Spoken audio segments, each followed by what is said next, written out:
Muy buenas noches, le doy la bienvenida a la nueva clase de este módulo. Por ahora no vamos a hacer la práctica que les he comentado Ubiquiti, la vamos a hacer el día lunes. Estoy necesitando un par de adaptadores más que me he olvidado.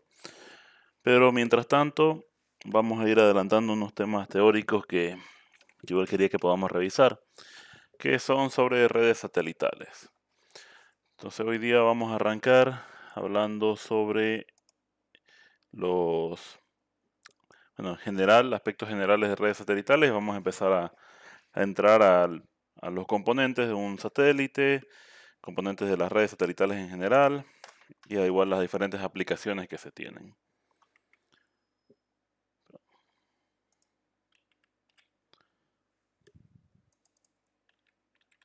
Pero, a ver,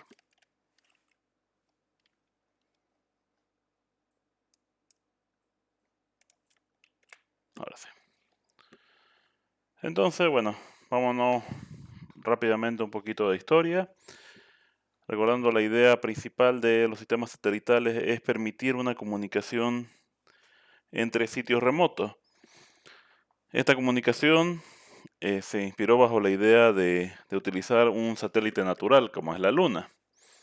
Entonces, en realidad, bueno, inicialmente lo primero que se realizó fue el envío de una señal a la Luna y probar si es que se podía percibir el rebote de esa señal hacia la Tierra.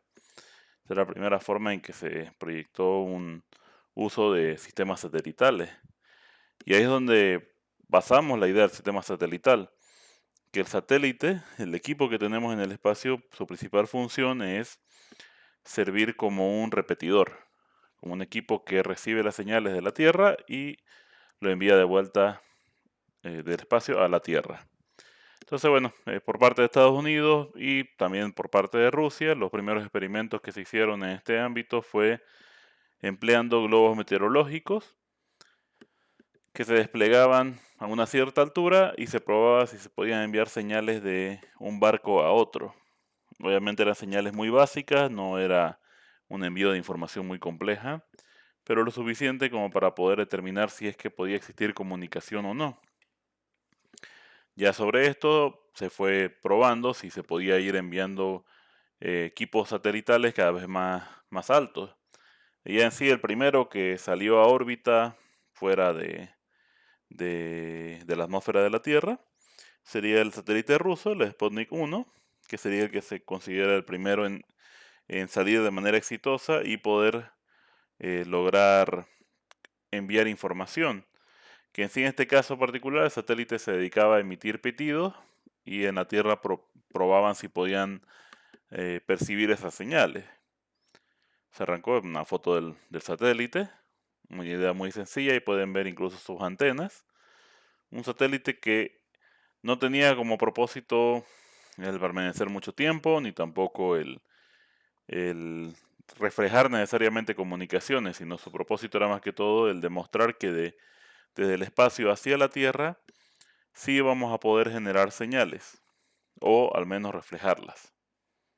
Ya en base a eso ha habido diferentes avances, por ejemplo el ECO 1, aquí no me quiero quedar mucho tiempo porque esto es más que todo historia, pero para que vayan viendo la idea era que iban generando reflectores cada vez más efectivos, porque ese era el propósito del satélite, poder reflejar la señal.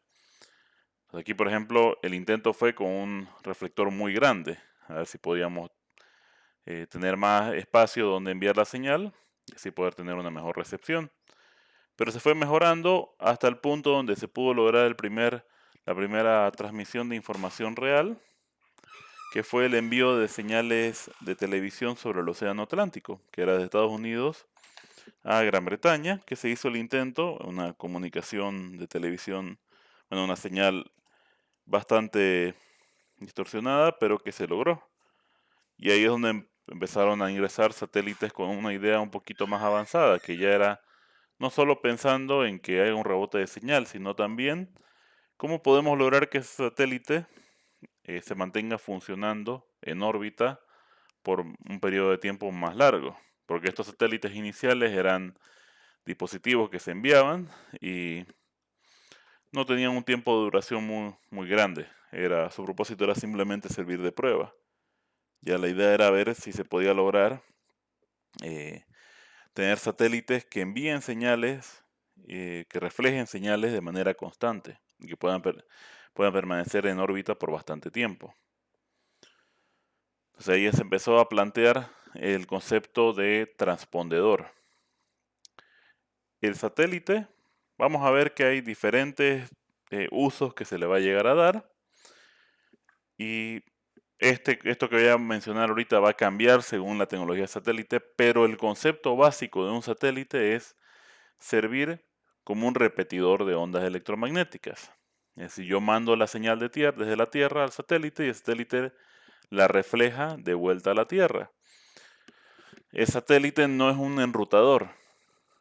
Ahora, esto ha ido evolucionando. Sigue cumpliendo el mismo propósito en muchas de sus aplicaciones como es VSAT, pero ahora cumplen algunas cosas un poco mejoradas. Por ejemplo, ahora el satélite se hace cargo de recibir las señales en una frecuencia y enviarlas en otra. Ya más adelante discutimos por qué. Pero hay esa posibilidad, hacer una diferencia en la frecuencia de subida o la banda de subida y la banda de bajada. Esto permite, bueno, en realidad el objetivo es permitir un uso más efectivo. ¿Por qué? Porque ahora yo puedo dedicar todo un espectro, todo un ancho de banda solo al tráfico de subida y todo un otro ancho de banda al tráfico de bajada, y no se van a interferir entre sí. Ahora, este concepto, y van a ver más adelante que vamos a discutir sobre los componentes del satélite, muy importante, transpondedores. Y los transpondedores son los que le permiten al satélite cumplir su función. Todo lo demás que vamos a mencionar adicional son, eh, vamos a decir, accesorios adicionales que le permiten respaldar las funciones de los transpondedores, pero los transpondedores son los importantes dentro del satélite. Ya dentro del satélite, o dentro de los transpondedores, perdón, ya se empieza a hacer un poquito más complejo el tema. Ahí es donde se han hecho los avances más importantes a nivel satelital. ¿Cómo pueden interpretar la información? Es decir, puede, puede digitalizarla, puede modular, demodular, de qué manera lo hace. Esa es la parte importante. El satélite actúa como un intermediario en las comunicaciones inalámbricas y por lo tanto, él va a agarrar y va a percibir esas señales débiles que llegan desde la Tierra y su trabajo es demodular todas esas señales, codificarlas, entender qué son esas señales y reenviarlas a la Tierra, para que una vez que vuelvan a Tierra, aún sean entendibles. Entonces, dentro de los transpondedores, esa va a ser la parte importante, es donde realmente va a poder cumplir su tarea.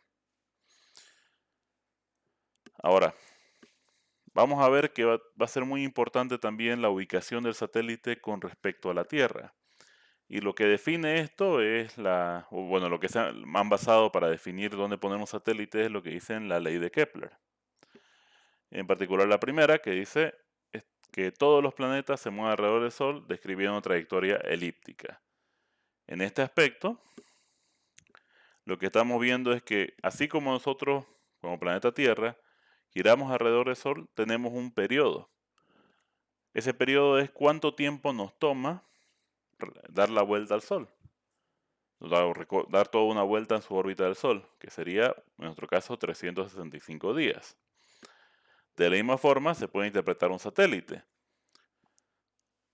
Un satélite va a tener un periodo. Ese periodo va a ser cuánto tiempo le va a tomar dar una vuelta completa alrededor de la Tierra. Dependiendo de la altura del satélite, ese periodo va a ser mayor o menor. Mientras más cerca esté de nosotros, vamos a ir cambiando el periodo y vamos a poder tener diferentes tipos de aplicación. Mientras que más lejos, vamos a tener otros tipos de aplicación. Por ejemplo, ahí en la parte final pongo, si estamos a una altura de 35.800 kilómetros, que ese es el que llamamos el geoestacionario, nuestro periodo va a ser de 24 horas. Mientras que si estamos a una altura aún mayor de 384.000 kilómetros, el periodo va a ser de un mes. En realidad ahí no tenemos ningún satélite. Ahora, si bien, y aquí vamos a entrar en un aspecto más específico respecto a dónde está permitido colocar los satélites. Los satélites se eligen en base a la aplicación, el tamaño, la estructura y la altura en, lo que en la que la voy a colocar.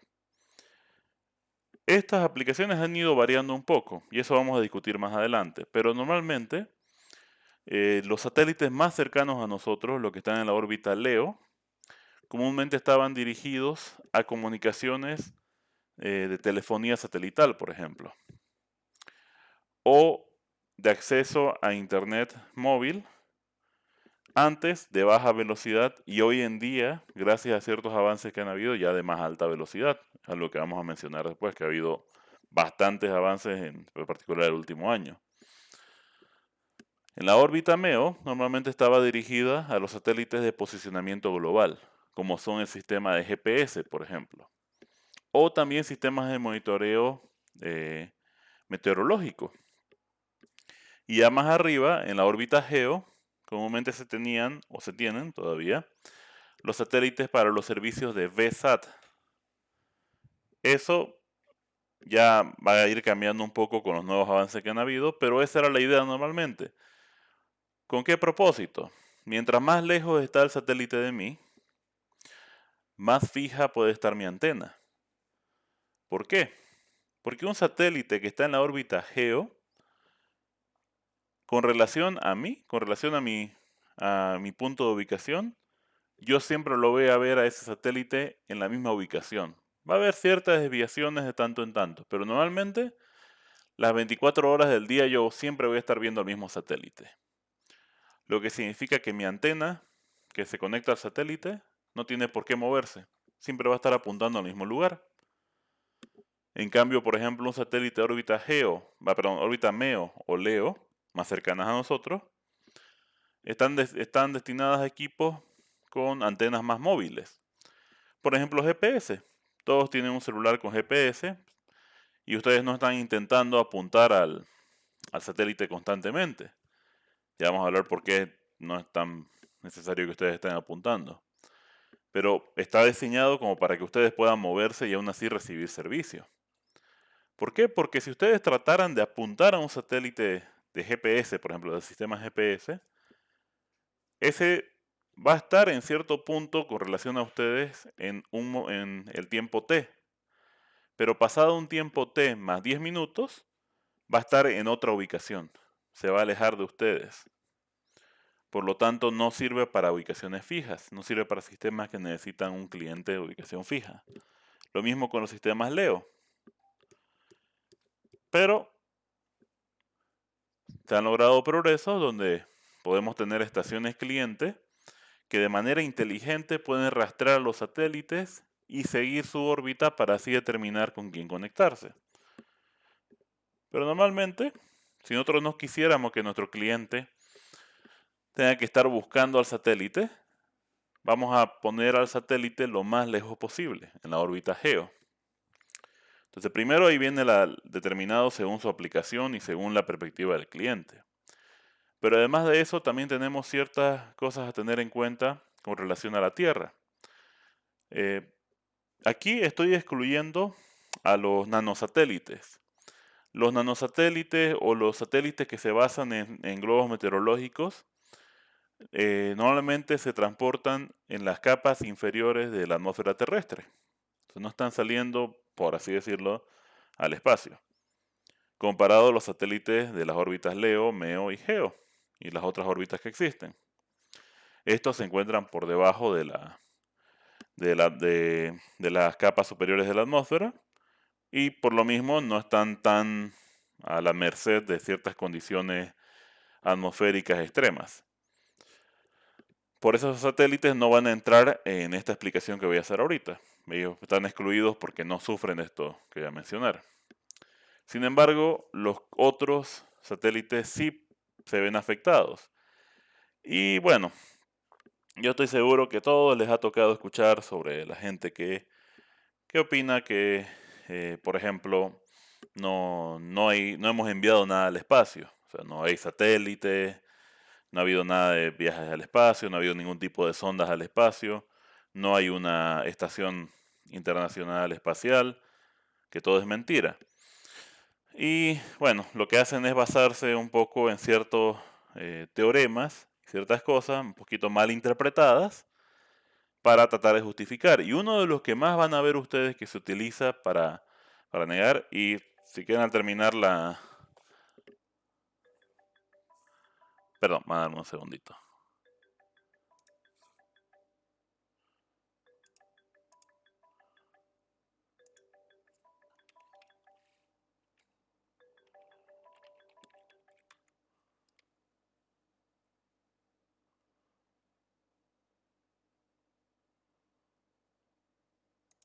Perdón, ahora sí.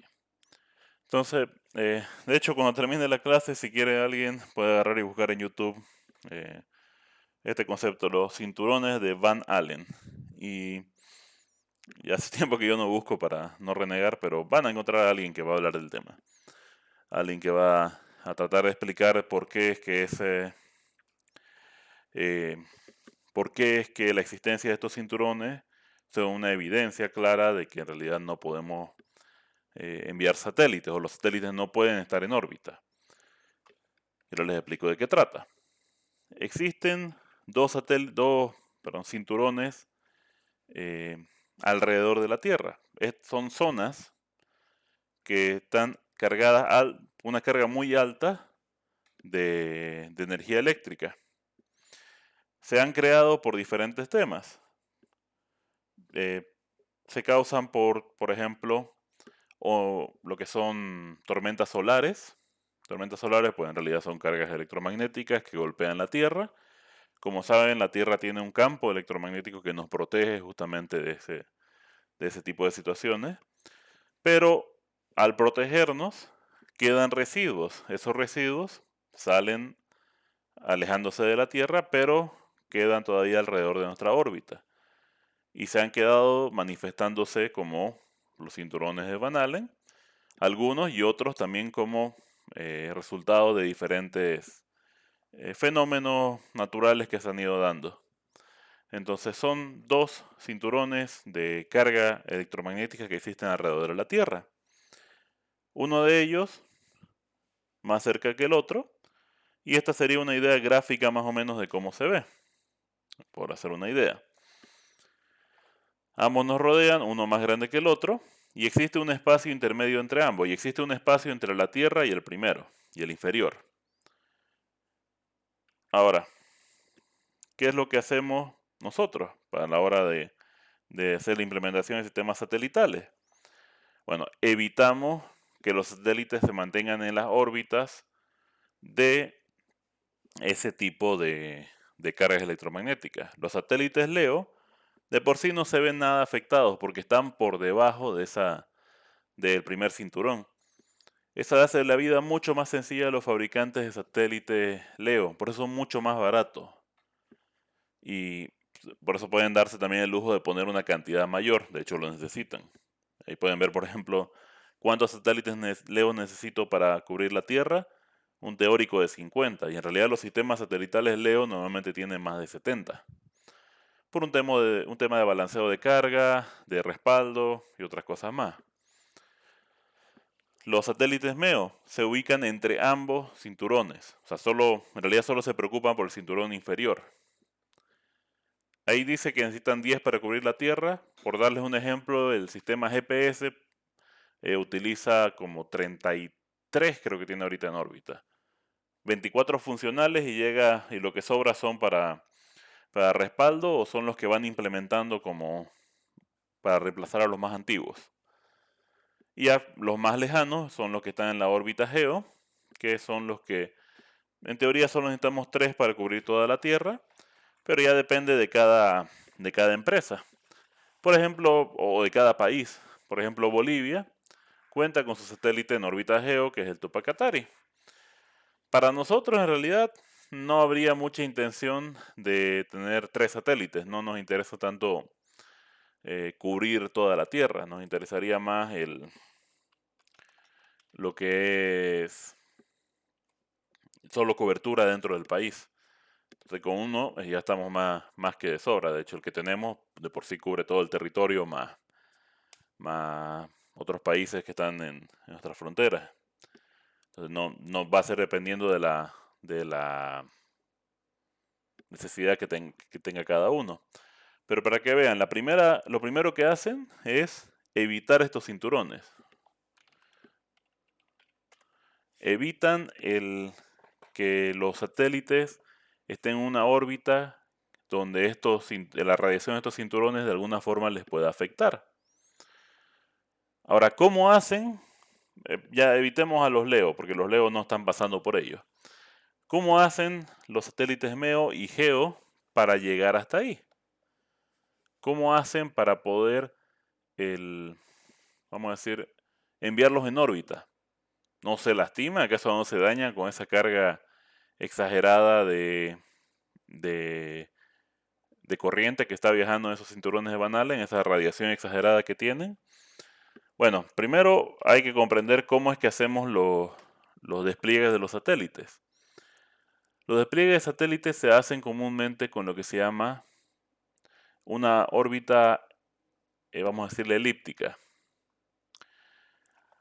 La órbita elíptica es donde yo envío al satélite no para que cree una órbita perfecta, sino para que cree una órbita con lo que tiene un apogeo, un punto, una distancia más alta con relación a la Tierra, y un perigeo, que es una distancia más corta con relación a la Tierra. Entonces, una órbita de tipo, vamos a buscar acá, una órbita de tipo elíptica me permite mandar un satélite sin necesidad de que tenga que pasar directamente sobre o pasar a través de los cinturones de Van Allen. Vamos a buscar uno que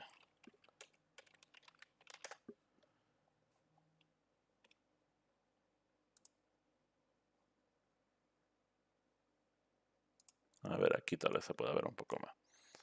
Miren, por ejemplo, estas son las órbitas que estamos acostumbrados. La clásica órbita GEO,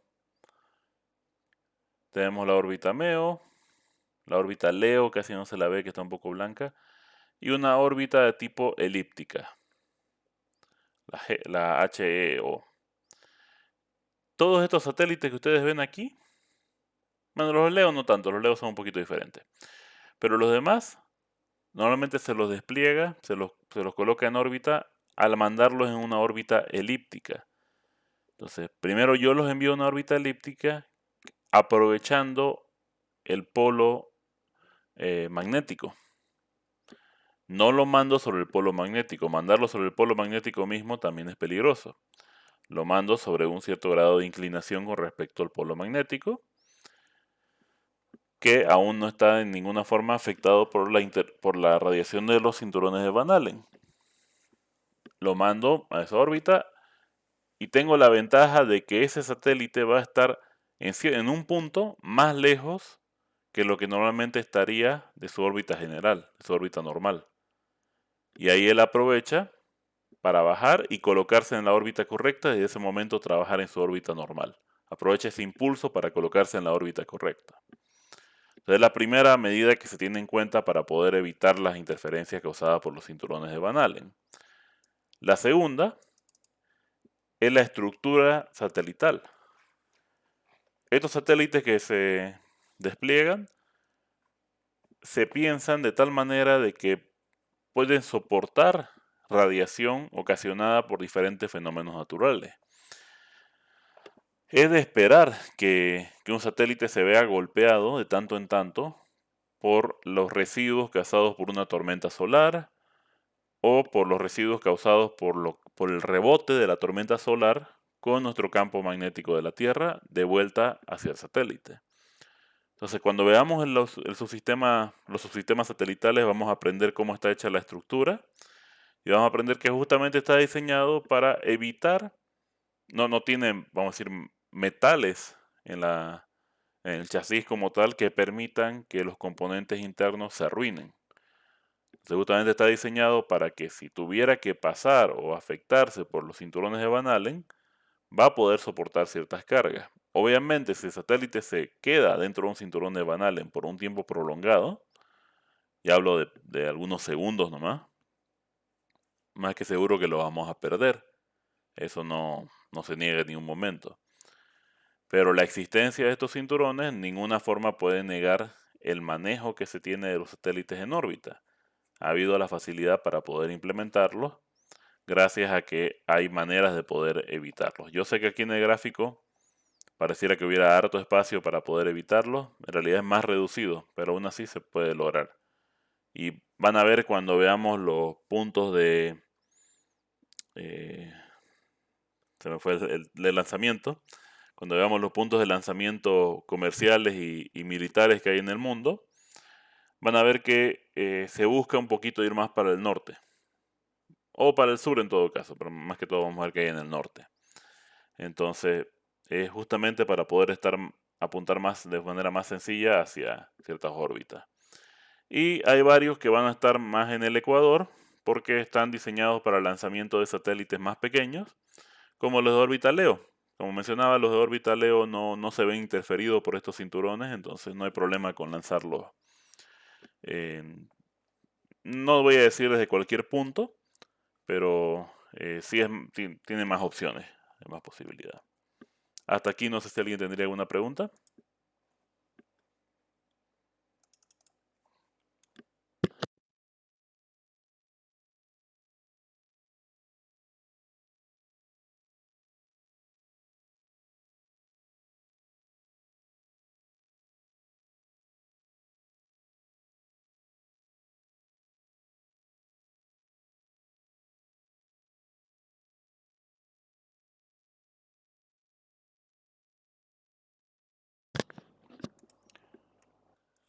Ok, perfecto, gracias. Parece que no hay ninguna pregunta. Y seguimos. Ok, entonces vamos a detallar más adelante cada tipo de órbita, pero mencionemos por ahora los satélites con los que nos podemos encontrar de una manera general. Van a estar los clásicos satélites que todos conocemos, que son los satélites de geoestacionario. Estos satélites nos permiten ver, para tener una cobertura mayor, al estar tan lejos, permiten el, el poder contar con un mayor grado de cobertura. Son menos los satélites que se necesitan, pero lamentablemente su retardo es demasiado elevado. Entonces muchos tipos de comunicación, por ejemplo, pueden ver aquí una latencia promedio que se espera, 270 milisegundos, puede ser más, normalmente no va a ser menos, eso lo esperado 250 milisegundos normalmente. De ida a un solo viaje, estamos hablando de que por lo menos es medio, medio segundo de retardo que va a haber en cualquier comunicación. Entonces, algunas comunicaciones como las de sensibles a tiempo, como telefonía IP, no van a funcionar de manera tan cómoda. No es que no vayan a funcionar, funcionan bien, solo que va a haber un tema de jitter, por ejemplo, que nos va a afectar bastante. Estos satélites normalmente son los que tienen el tamaño más grande, los transmisores de mayor potencia. Su ubicación depende completamente de la ITU.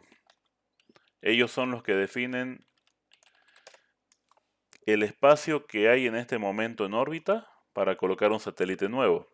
Y ya cada empresa o país debe pagar su licencia correspondiente para poder pues saber exactamente dónde va a colocarse. Fíjense, un ejemplo muy básico, digamos, de cómo están colocados. Pero aquí aprovecho para mostrar cómo pueden ver que algunos están uno al frente del otro. A veces es por respaldo, normalmente son de la misma empresa. A veces son de respaldo, pero van a ver que algunos son de varios colores. En este caso, estos colores diferentes son por la banda que utiliza. Entonces, vamos a aprender que hay diferentes bandas de comunicación satelital, unas mejores que otras. Y lo que hacen algunos es, bueno, yo ya le estoy pagando a la ITU o ya pedí permiso a la ITU para este punto de mi satélite. voy a subir un segundo satélite, no más nuevo, con mejor característica y lo voy a poner adelante de mi otro satélite. Obviamente no están pegaditos.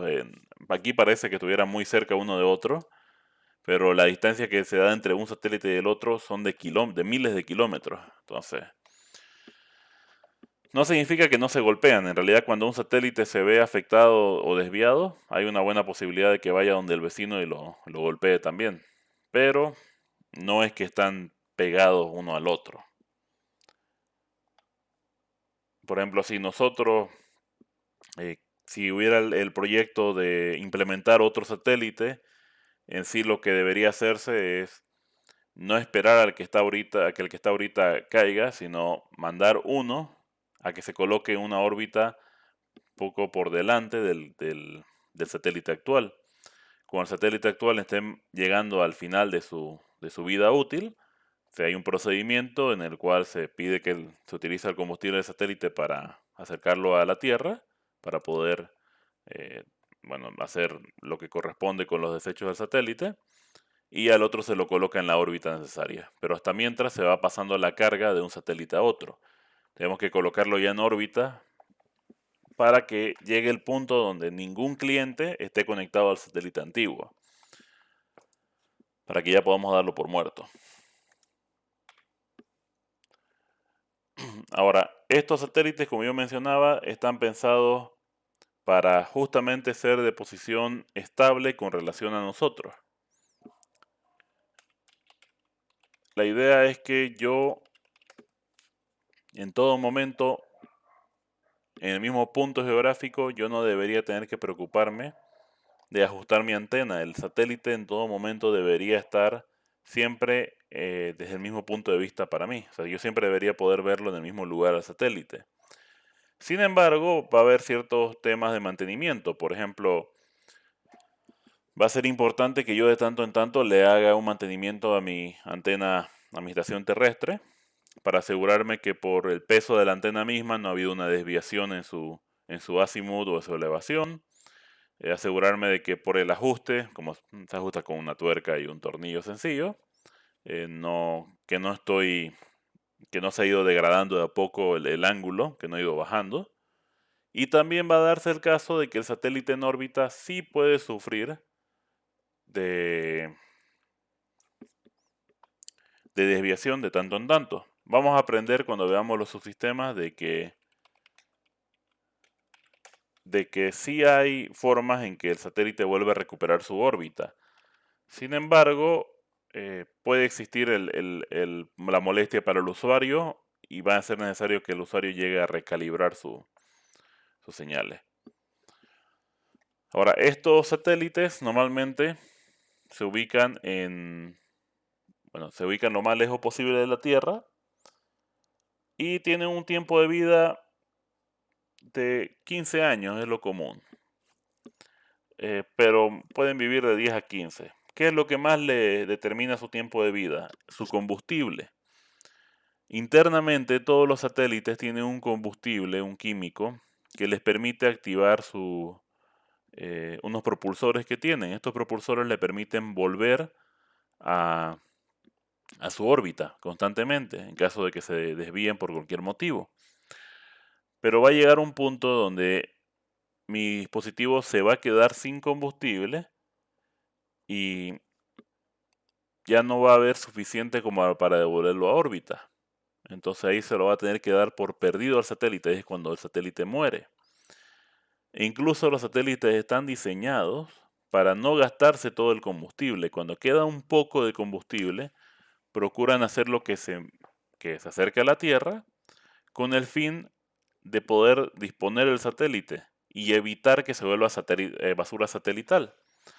Hay una página que a mí me gusta mucho utilizar para explicar esto. Te lo estoy pasando el enlace por el chat, que te permite ver diferentes elementos que hay ahorita en el espacio, que son satélites, que son basura espacial. Hay satélites, también está la basura causada por algún satélite, o en algunos casos han determinado hasta la ubicación de alguna basura creada por un satélite específico. Y por ejemplo podemos ver de ciertos sistemas. Por ejemplo, el sistema GPS, aquí pueden ver todos los satélites que componen el sistema GPS y sus órbitas de cada uno. Miren, ya lo han agregado bien a los de SpaceX. Por ejemplo, podemos verlos a ellos. Ah, bueno, en realidad, ¿cuántos hay?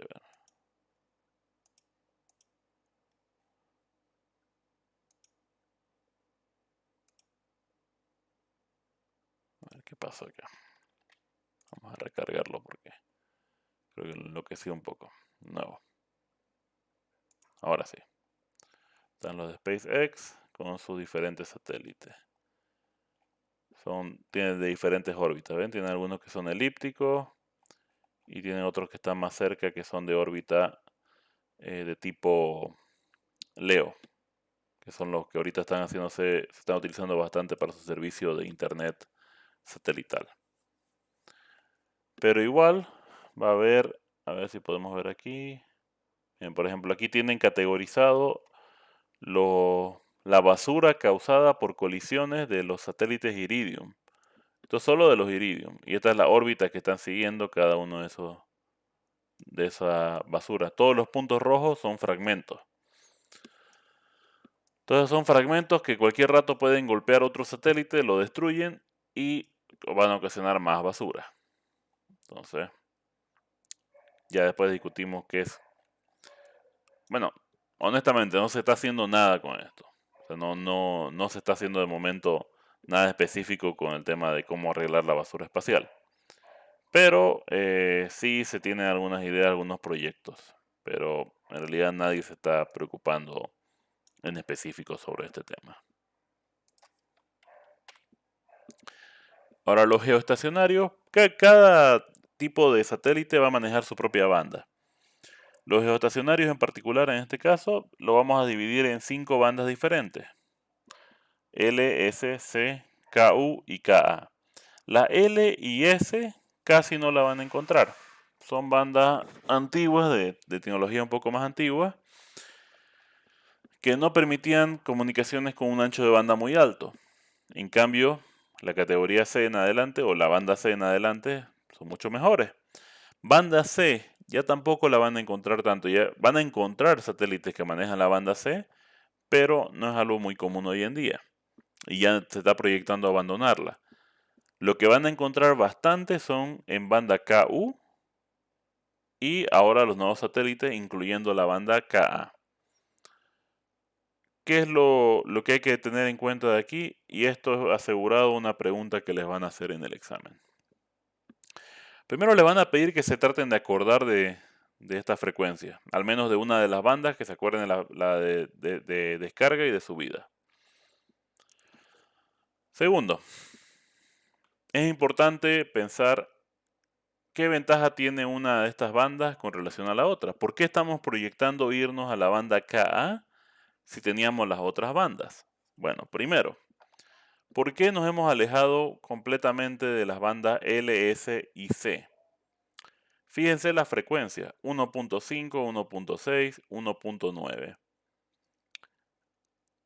Estas son bandas de redes celulares. Hoy en día se han desplegado bastantes redes celulares utilizando este tipo de bandas. Entonces, satélites trabajando en estas frecuencias pueden afectar mis comunicaciones locales. Porque tengan en cuenta que el satélite no discrimina, el satélite tiene su cobertura total. Y si yo tengo una señal de un satélite en la misma banda que mis comunicaciones en la Tierra, pues voy a tener interferencia. Y como es un satélite, a ver cómo me salvo, cómo me escapo de su cobertura. Entonces, para evitar, como ya hemos tenido demasiados problemas con comunicaciones terrestres, se proyecta la idea de alejarnos de esa frecuencia. Y 4 GHz y 6 GHz, pues lamentablemente también se han vuelto bandas utilizadas para otras aplicaciones. La de 4 GHz está muy cerca de una tecnología que se llama CBRS, que es una tecnología utilizada en Estados Unidos para las comunicaciones de acceso a Internet. Y 6 GHz ya va a empezar a interferir con las bandas de 5G y con Wi-Fi 6. Entonces se va volviendo un problema. Mejor nos vamos a estas otras frecuencias más altas que de momento no hay demasiados proyectos que estén trabajando en estas bandas tan elevadas. Sí hay bandas más altas, por ejemplo, hay los enlaces, la fibra aérea que se llama. Después te vamos a mencionar esa. 60 GHz, pero estas no les afectan. Entonces, ¿por qué estamos yendo hacia esas frecuencias más altas? Para alejarnos de las tecnologías inalámbricas que se utilizan en la Tierra, para no interferirlas. Otra razón, porque estas bandas de frecuencia tan alta tienen a su disposición anchos de banda mayor. Fíjense qué anchos de banda tenemos aquí. 500 MHz y la KA tiene 3500 MHz de ancho de banda. Tiene un espacio grandísimo para poder enviar señales. Entonces es mucho más útil para las comunicaciones. ¿Por qué se envía en una frecuencia descendente y una frecuencia ascendente? Y esta va a ser otra pregunta que le van a hacer. Y a que le toque el tema de satelital conmigo en este examen final, yo igual les voy a preguntar esto. ¿Por qué una frecuencia de subida y otra frecuencia de bajada? Para que no haya interferencia entre estos dos tráficos. Le dedicamos recursos por separado para que no haya interferencia, para poder garantizar una comunicación por separada ideal.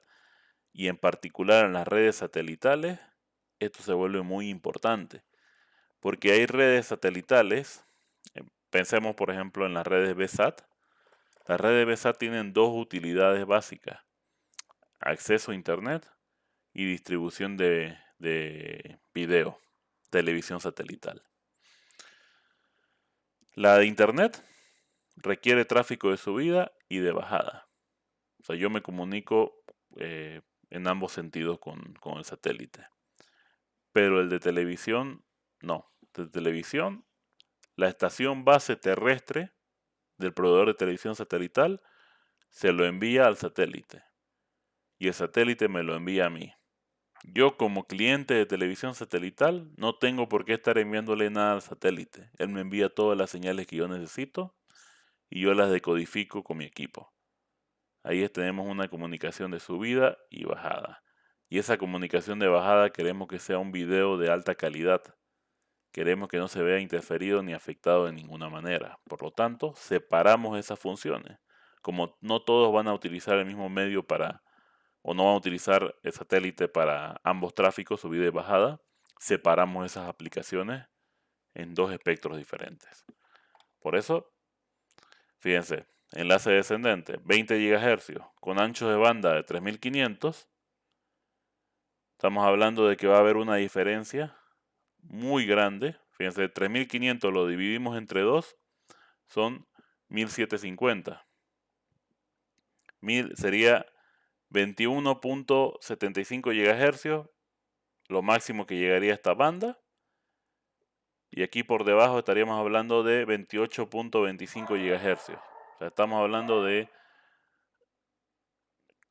casi 7 GHz de diferencia. Es suficiente espacio como para poder hacer lo que nosotros necesitamos sin interferirnos. Bueno, hay un poquito de explicación y algo que vale la pena detallar. ¿Qué es lo malo de las bandas KU y KA? La lluvia. Lamentablemente, recordemos un concepto importante. Mientras más alta mi frecuencia, más baja mi longitud de onda.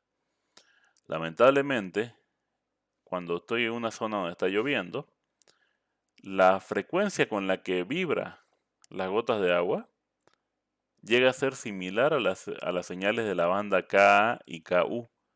Por lo tanto, logran absorber fácilmente esas señales. Lo que significa para nosotros es que si yo estoy utilizando la banda KU y KA, bajo condiciones meteorológicas adversas, voy a tener problemas. Entonces no es la mejor banda posible, pero aún así se sigue dejando muy en claro algo. Las conexiones satelitales tienen sus defectos. Las conexiones satelitales no se utilizan como el medio principal de comunicación de ser posible. Se utilizan como un respaldo. Solo se utilizan como el medio de comunicación principal cuando no hay otra forma de poder enviar las señales.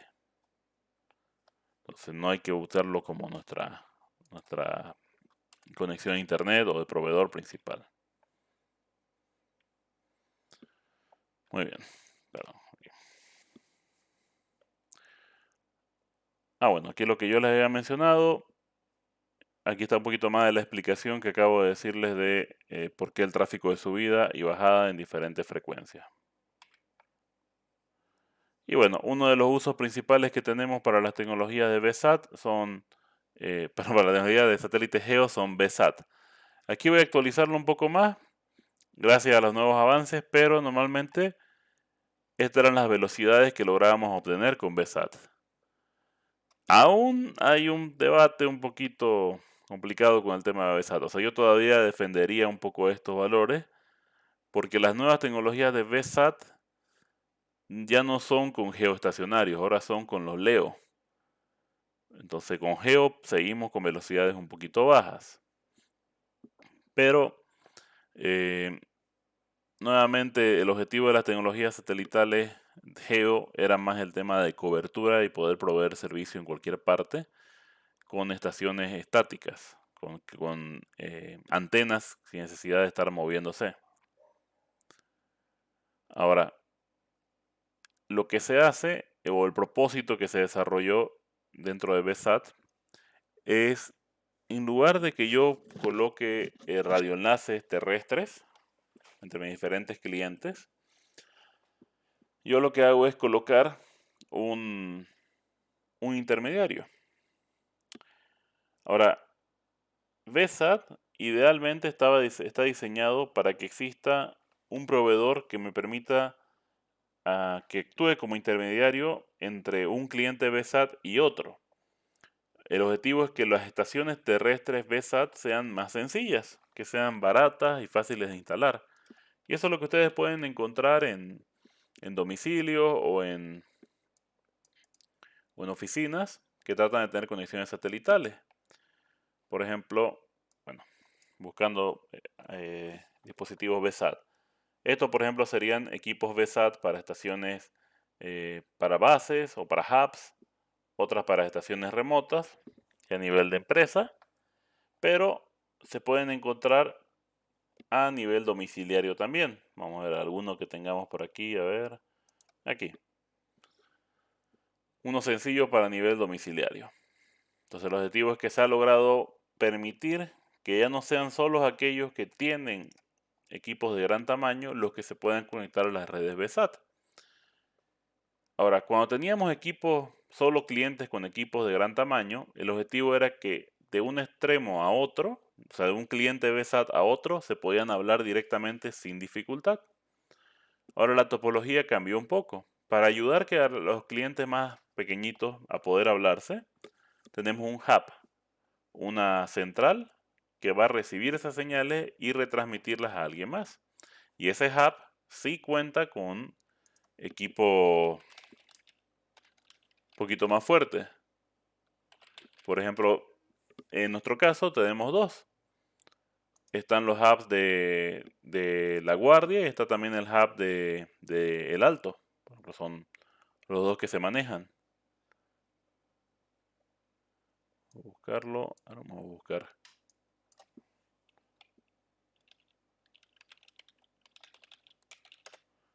Se puede ver más o menos cómo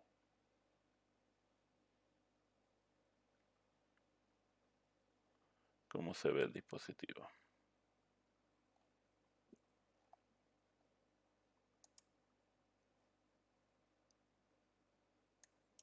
Bueno, esto era cuando se estaba construyendo, pero igual, para que se den la idea de del tamaño de las antenas dentro de la estación de La Guardia, por ejemplo. Tal vez alguno ya haya ido por allá, pero son de más tamaño, son de más fuerza, comparado a los que vas a tener en los usuarios finales. Entonces ese equipo intermediario nos ayuda. Ya después vamos a tener un tema dedicado a VSAT. Ven ahí. Tengo mi cliente se comunica con el satélite rebotando la señal en el satélite, llega al hub y el hub toma esa información y dice, ya, es para otro VSAT, lo mando de nuevo al satélite y ahora el satélite lo envía al VSAT. De esa manera tenemos una comunicación más eficiente. Ahora, Todas estas comunicaciones, yo lo he mencionado antes, pero se tienen un retardo muy elevado. ¿Se puede disminuir el retardo? Sí, acercarlo el satélite más a la Tierra. Esa sería la única forma.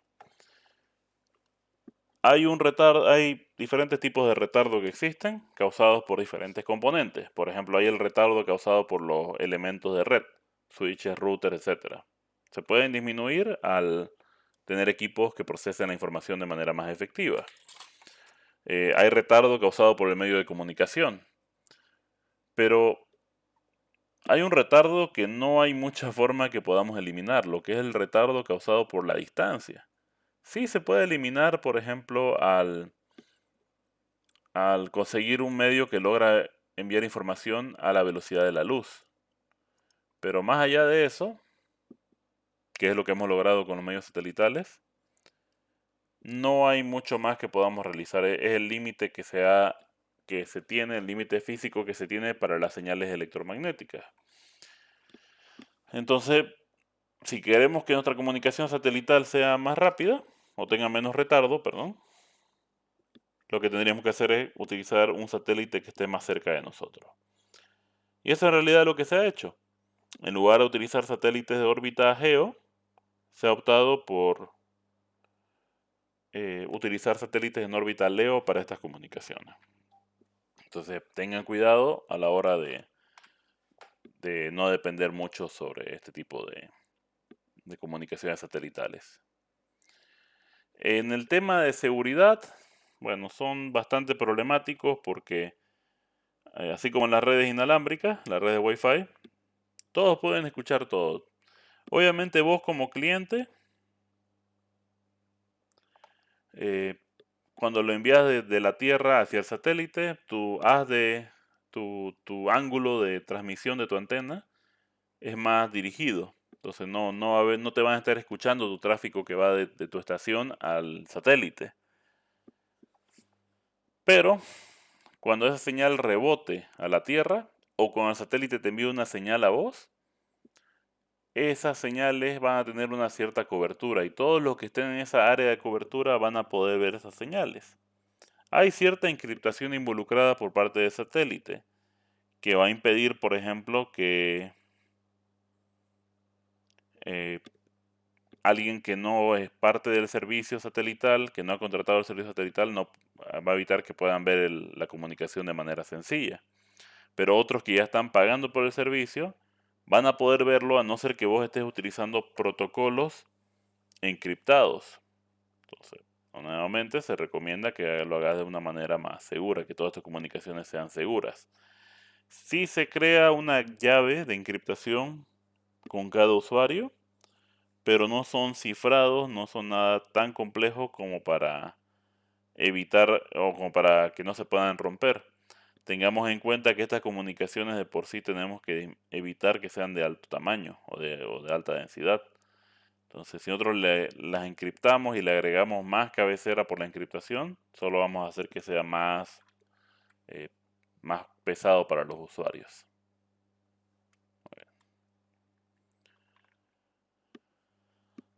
Bueno, luego tenemos los satélites de órbita MEO. Estos comúnmente se van a utilizar para lo que son sistemas de posicionamiento, por ejemplo. De hecho, vamos a ver la aplicación de sistemas GPS o los sistemas de posicionamiento, de geoposicionamiento que tienen otros países también. El de GPS en particular, por ejemplo, es el de pertenece a los Estados Unidos. Estos tienen como propósito una comunicación con menor retardo, pero normalmente los satélites en esa órbita no buscan la transferencia de grandes tasas de información. De hecho, buscan simplemente tener una buena cobertura de la Tierra y garantizar un servicio constante, nada más. No buscan realmente una tasa de transferencia elevadísima, más monitoreo. Bueno, como mencionaba, manejamos la órbita de GMEO, manejamos la órbita de GPS. Aquí pongo 30 satélites, ya cuando vamos a tener un tema dedicado solo a GPS. Ahí van a ver por qué les digo que he puesto 30, pero eso va cambiando conforme el tiempo. Va dependiendo cada tanto van a aumentar o disminuir la cantidad de satélites. Finalmente tenemos de las órbitas principales la órbita Leo. Tenemos un par que voy a mencionar después, pero la órbita Leo es una de las más conocidas eh, por sus aplicaciones más públicas, por así decirlo. Son las que se conocen por internet satelital, por telefonía satelital. VSAT, por si acaso, se puede utilizar para ambas también.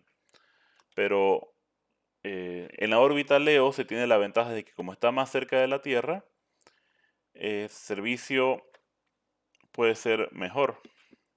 Hasta hace no mucho, el tema de internet satelital no la peleaban tan bien. Pero actualmente ha mejorado bastante. Lo que sí tenían a su favor era el uso eh, de telefonía satelital. Había dos en principal, que eran Iridium y Globalstar. Ahorita vamos a mencionar el tercero, que es SpaceX, que ya ha entrado más fuerte.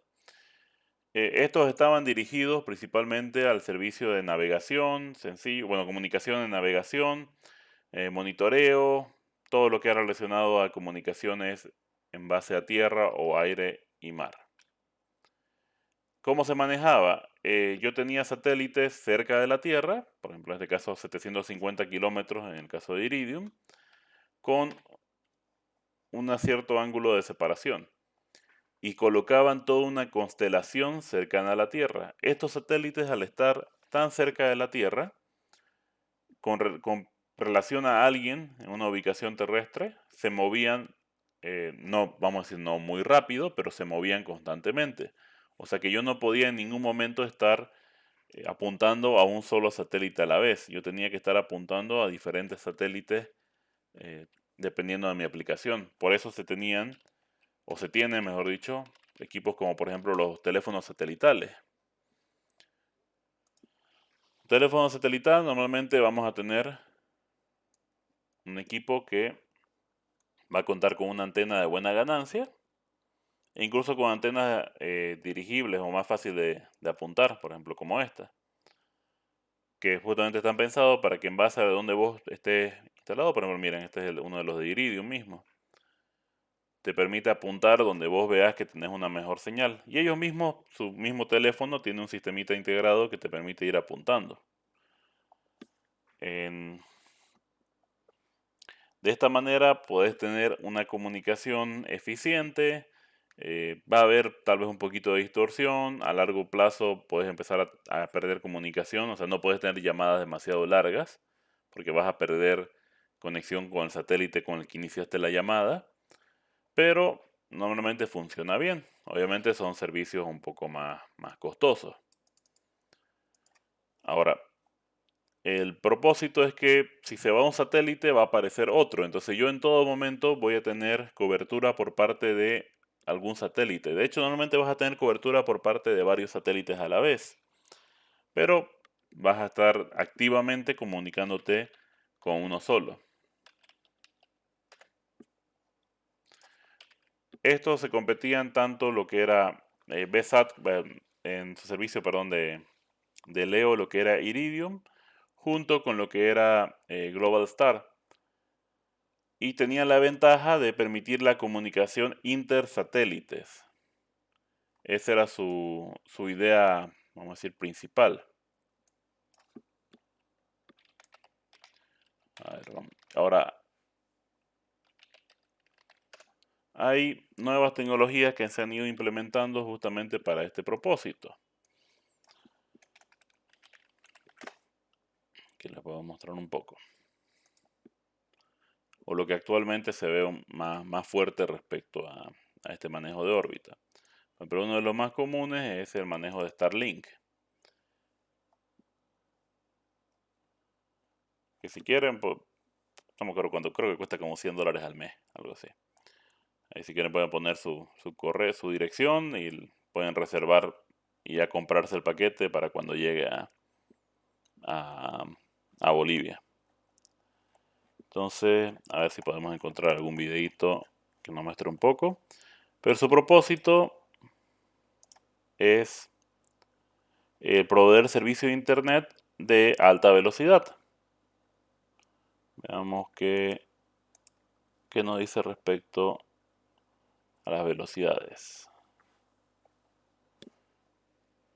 Me está diciendo mucho.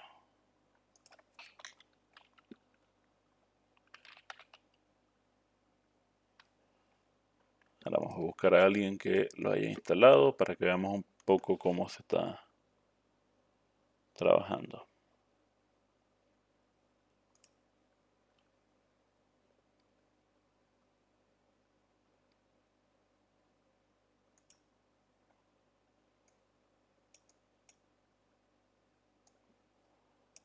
A ver. Entonces aquí podemos ver, vamos a ver un poco si nos puede mostrar la instalación misma. Vamos a ver qué paso aprendemos que viene en el kit y todo lo demás.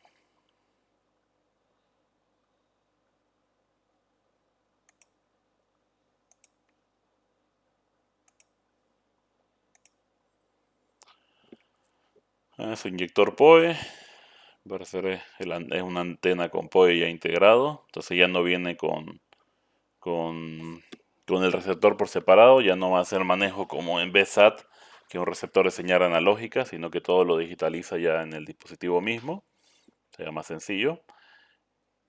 Y parece que igual en el tema de aquí, por ejemplo, se puede ver en el bracito que de hecho ya no se ve una forma sencilla para el ajuste o el manejo de las señales, del azimut y la elevación, porque vamos a ver de que esto se hace un poquito más automático. Esta es su base, estaría más armado el equipo. Entonces, esto tenemos que tener en cuenta que el sistema de SpaceX está más cerca a la Tierra. Entonces, la antena con la que yo me conecto, bueno, perdón, el satélite con el que yo me conecto, pues va a ir moviéndose con relación a mí. Entonces, no siempre voy a estar conectado al mismo satélite. Ahí les enseña desde lo básico, le dice asegúrate de que no haya nada interfiriendo con el cielo. Eso para asegurarse que hay una línea de vista. Ahí es para mandarle en el color negro, debe ser un cable para exterior que le manda la alimentación con PoE. Ahí hasta lo puede configurar, viene con su routercito o su modemcito, vamos a hacerlo más grande, su modemcito inalámbrico para convertir de la señal satelital ya a Wi-Fi o todo lo que necesite. Pero lo que más me interesa es vamos a ver si muestra un poco cómo se hace la autocalibración del equipo. Ahí fíjense. El equipo se diseñó para hacer la autocalibración. Ahora, esto no es nuevo. Ya hay hartos sistemas que venían con esta idea de hacer la autocalibración. Por ejemplo, sistemas VSAT móviles, como en los aviones, por ejemplo. Eso es algo que vamos a discutir después. ¿Cómo se logra internet en un avión? A través de conexión VSAT. Y ahora seguramente se van a meter con esto más para mejorar ese servicio, porque es una porquería, la verdad, en general. Pero ahora la tecnología o sea, la ventaja que se tiene o el por qué es interesante el manejo de este Starlink es que lograron tomar esa tecnología de reajuste del apuntado con el satélite para que se haga de manera barata. O sea, ya la estación del cliente ya no tiene que ser muy costosa, porque antes ese trabajito de que el equipo se autoposicione y todo, pues requería una base con generador, con baterías, con todo lo demás, con un motor para que haga el trabajo. Ahora pueden ver de que es más sencillo, obviamente se ve más barato, la verdad que se ve bastante plástico en algunas partes, pero funciona. Y obviamente se tiene la ventaja de que hay un menor retardo. Ahí tal vez han visto que hace algunas pruebas y funcionan bien. Latencia un poquito elevada a ratos. Ahorita me fijé arriba que decía como 48 milisegundos. Ahí está, mira, por ejemplo. Latencia 48 milisegundos, 42. Una buena latencia para nosotros, por ejemplo, no es mala. Pero para ellos que están acostumbrados un poquito más, una latencia más baja, pues sí puede ser algo menos óptimo. Aún así, es algo que se puede determinar como más efectivo comparado a comunicaciones VSAT tradicionales. Justamente direccionado por el tema de que yo tengo un, un equipo cliente que solito se va a apuntar o va a elegir cuál es el mejor satélite en órbita que le va a proveer el servicio. Entonces, ese ajuste automático es lo que lo ha hecho más efectivo. Y ya, obviamente, superando un poco más lo que es a Iridium y compañía. Obviamente, de momento, pierde todavía para otro tipo de servicio. Por ejemplo, ahorita solo dan este servicio, vamos a decir, en domicilio. Tenés que tener la alimentación de 220 voltios. No vas a ir moviendo, no puedes ser muy móvil, a no ser que tengas tu UPS y tu inversora a mano. Otros, por ejemplo, vamos a ver si podemos encontrar. Los de Iridium mismo, por ejemplo, tienen su sistema para internet móvil. A ver, donde este es para llamadas y para mensajes. A ver si. A ver. Vamos a ver el de datos y el de banda ancha. A ver, veamos sus diferentes servicios. Porque no sé si son estos los que tienen. A ver, vamos a buscar bien. Hay unos que venden unos equipos que se le dice hotspot, que es un poquito más efectivo. Ah, no, estaba bien en el anterior. Este de aquí. Este equipito es un hotspot satelital. No va a ser tan efectivo para velocidades tan altas, pero aquí no se ve bien. Veamos si podemos descargar la hoja de datos.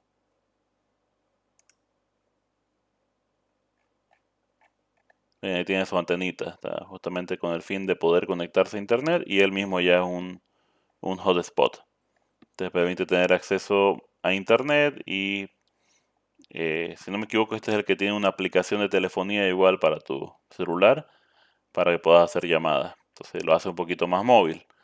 Normalmente te venden el equipo y aparte te cobran un servicio mensual que es algo caro.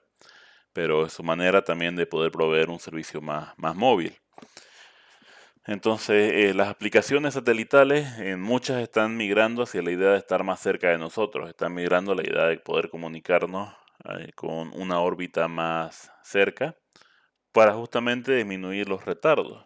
El único problema de la órbita cercana es que nuestro equipo satelital, nuestro cliente, tiene que estar apuntando de manera más eficiente. Si no apunta de manera más eficiente, entonces va a existir probabilidad de pérdida de paquetes, entre otras cosas. Entonces es lo que junto a justamente están buscando con sus avances, el evitar que no podamos tener, que logremos no tener tantas pérdidas, ya que los equipos clientes van a poder buscar de manera más inteligente a los satélites. Esto se logra especialmente un poco más fuerte gracias al comportamiento actual de las comunicaciones de datos, donde la mayoría de mi tráfico es de descarga más que el tráfico de subida.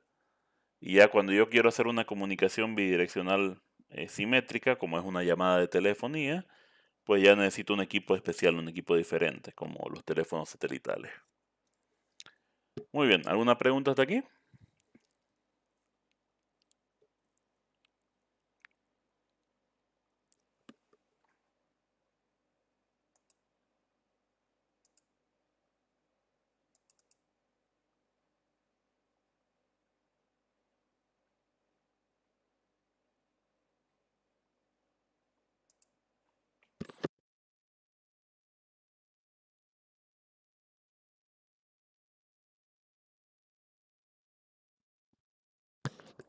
Ok, parece que no hay dudas de momento, entonces vamos a tomarnos un receso de 10 minutos y continuamos.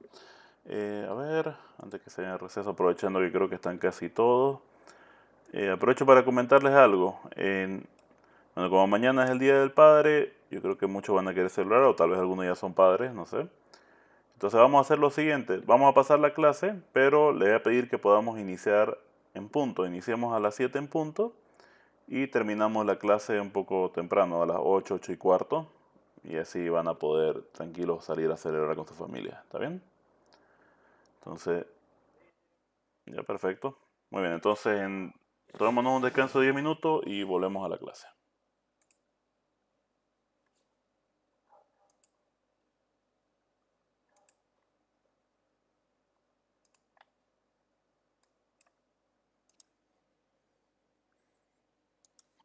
Muy bien, continuaremos.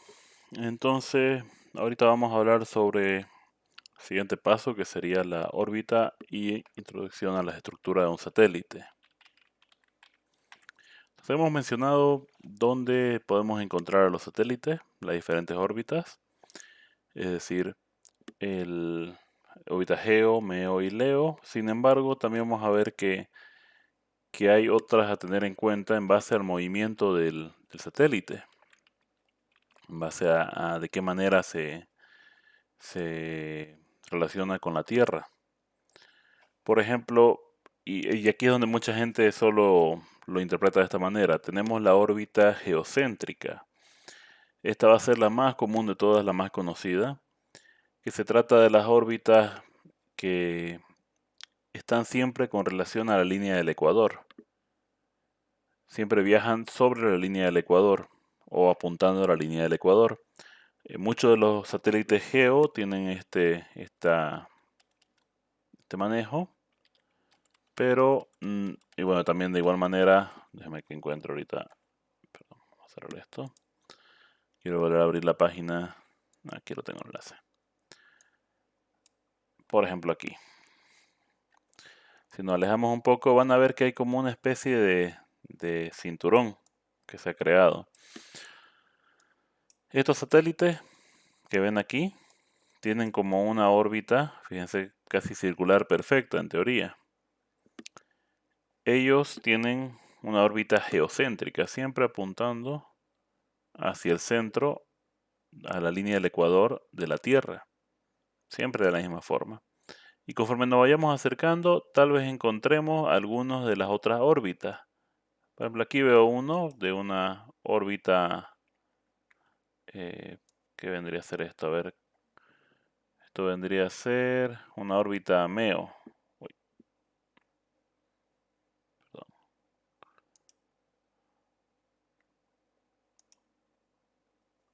Lo que sea un poco. Entonces podemos tener algunos satélites de otras órbitas, como este, que van a estar también relativamente, bueno, está un poquito medio elíptica, pero que pueden llegar a estar algo geocéntricas, tratando de apuntar siempre a la línea del ecuador. Pero comúnmente le vamos a entrar en la órbita geoestacionaria. Geoestacionaria se define por la distancia y geocéntrica es hacia dónde está apuntando. Pero algo que vamos a aprender es que no todos los satélites geo van a ser de tipo geocéntrico. No todos los que estén en esa órbita más alejada van a ser de tipo geocéntrico. Estos de acá, por ejemplo, que vemos, sí son. Si ven, todos tratan de apuntar un poco hacia el centro de la Tierra, hacia el ecuador. Pero fijémonos como este de acá. Este igual está bastante alejado de la Tierra. De hecho, una distancia hasta mayor que la que tienen los demás con relación a la Tierra. Pero, y este se consideraría un satélite de tipo geo. De igual manera, algunos como este. Estos satélites son una órbita diferente. Entonces, lo primero que tenemos que tener en cuenta es que cuando decimos satélite geo de geoestacionario, no nos referimos únicamente a los que están alrededor del ecuador. Los que están alrededor del ecuador son geoestacionarios y geocéntricos al mismo tiempo. Pero puede haber lo que son geoestacionarios y de órbita de tipo elíptica. Estos son diferentes. Estos son satélites que mantienen una distancia variada con relación a la Tierra y no se basan en el ecuador. Esto se da porque tienen que tener cobertura en zonas que no están cercanas al ecuador. Y uno de los casos más comunes es Rusia. Y aquí está un ejemplo. Y de hecho lo hemos visto acá. Yo puedo tratar de encontrar algún satélite, como este, por ejemplo, que justamente intenta dar una cobertura alejada, más dirigida hacia el norte de la Tierra. Porque ¿qué es lo que hacen estos satélites? Tienen un punto de apogeo y perigeo. En el punto de apogeo es donde tienen la distancia más alejada con relación a la Tierra. Y es en el punto donde tienen la velocidad más baja posible. Llegan al punto de apogeo y entonces empiezan a bajar primero lentamente y luego van adquiriendo más velocidad y luego a una velocidad mayor llegan hasta la Tierra y hacen su punto mínimo en el punto de perigeo. Y ahí orbitan la Tierra y vuelven a subir. Y conforme van subiendo van perdiendo esa fuerza, esa velocidad que tenían hasta poder llegar nuevamente a su punto de apogeo y así hacen su ciclo. Como en este punto de apogeo, en esta zona que ven aquí en esta caja, en esa zona tenemos una velocidad menor. Ese es su punto de servicio. Este es el momento en el que el satélite está proveyendo un servicio a esta zona. Y fíjense que gracias a que estamos usando una órbita de tipo elíptica, la zona de cobertura pueden ser los polos. Los satélites, estos que están en el cinturón en el medio, los geocéntricos, geocéntricos, no pueden dar una cobertura muy buena a los polos, porque están muy alejados. Ellos pueden llegar máximo hasta principalmente la línea del Ecuador y algunas zonas del norte, pero no necesariamente hasta los polos norte. Entonces, países que están muy alejados utilizan satélites de órbitas elípticas. Esto los hace mucho más eficientes. Y como les mencionaba yo antes, también se utiliza esta órbita para los lanzamientos, por ejemplo. Una buena manera de hasta incluso ahorrar combustible a la hora de lanzar un satélite. Igual que los satélites geoestacionarios geocéntricos, estos satélites geoestacionarios elípticos utilizan hasta 3 satélites para dar una cobertura de 24 horas. El tema es que ahora ellos ya no hacen esta cobertura de toda la Tierra, sino que ahora ellos se preocupan de garantizar cobertura de 24 horas en el mismo punto exacto de la Tierra. Entonces, por ejemplo, en el caso de Rusia, puede utilizar 3 satélites, en realidad usa más, pero puede utilizar 3 satélites para dar cobertura constante a ese punto específico de la Tierra, a su país. De esa manera se garantiza el servicio satelital en todo momento. Que en el caso de ellos son a partir de los satélites de Molnilla, que son 8 satélites en total. Luego están los satélites de tipo geosíncrono, que son los que tienen una órbita completamente circular. Ahí le agregamos otro nombre más, otra descripción más a los que ya conocíamos. Son los satélites geoestacionarios, pero ya no son geocéntricos tampoco, sino que, como pueden ver, tienen una órbita alrededor de la Tierra que no tiene un plano específico. Ya no se trata de apuntar a un punto específico de la Tierra, sino que la rodean constantemente a la Tierra en diferentes ángulos. Perdón, este tipo de satélites geosíncronos se utilizan también para el monitoreo general de la Tierra o también en algunos casos para algunos sistemas para dar cobertura de servicios de acceso a Internet. También tenemos la órbita polar. Esta órbita polar es un poquito diferente. Su objetivo es el que ser también geoestacionario, pero el punto de referencia ahora son los polos, el polo real, no el polo magnético. La diferencia es que recordemos que el polo real, bueno, es el punto polo norte, polo sur que le decimos a, a los extremos de la Tierra. Van a disculpar un segundito.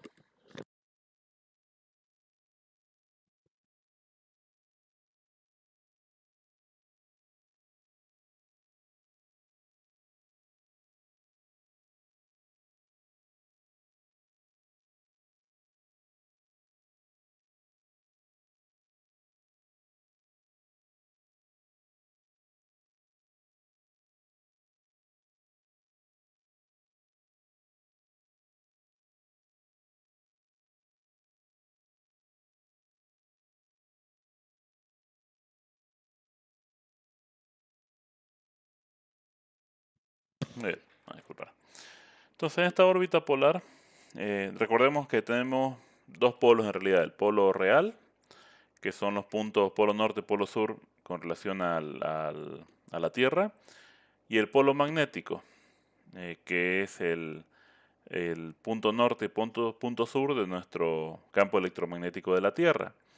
Estos actualmente son diferentes, tal vez algunos han leído, si no vale la pena que investiguen un poco, que nuestros polos magnéticos en todo momento están haciendo una inversión, o sea, están constantemente intentando invertirse y se van desplazando.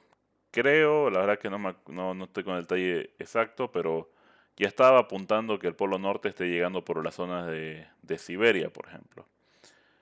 Entonces, ¿qué es lo que se hace?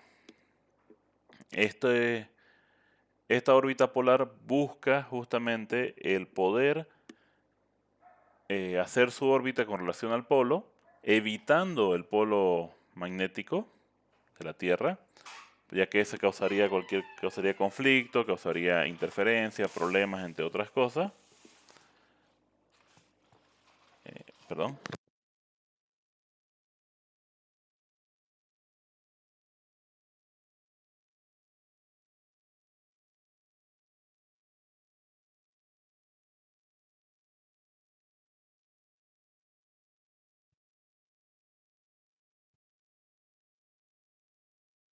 Perdón. Entonces realiza una órbita con relación al polo y su objetivo, y aquí se lo puedo mostrar. Más que todo su objetivo es hacer un monitoreo meteorológico, hacer un recorrido general de la Tierra, y su punto de perspectiva más allá de la Tierra misma también es con relación al Sol. Entonces tienen una perspectiva de medida con relación al Sol y también monitorean lo que está pasando en la Tierra.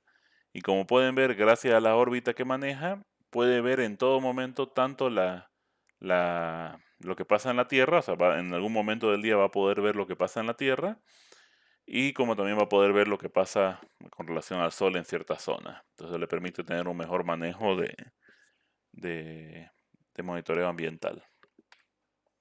Perdón. Ahora, sin importar la órbita que utilicemos, nuestros satélites van a requerir ser lanzados, van a requerir que podamos colocarlos en el espacio. Entonces lo que se hace es manejarlo mediante cohetes o vehículos espaciales, que son los que llevan al satélite.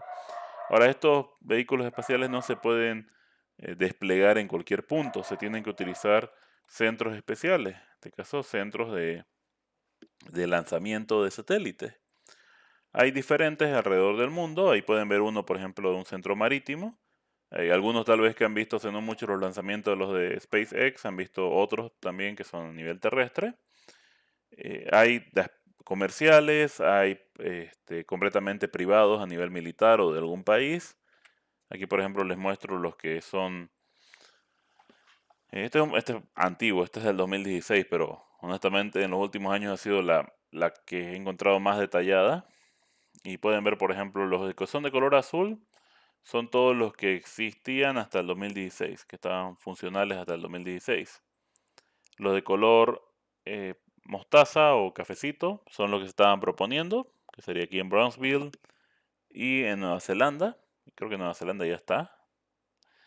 Y los otros son suborbitales, que son los que no van por debajo de la órbita Leo, son los que les decía para los nanosatélites y para satélites más pequeños.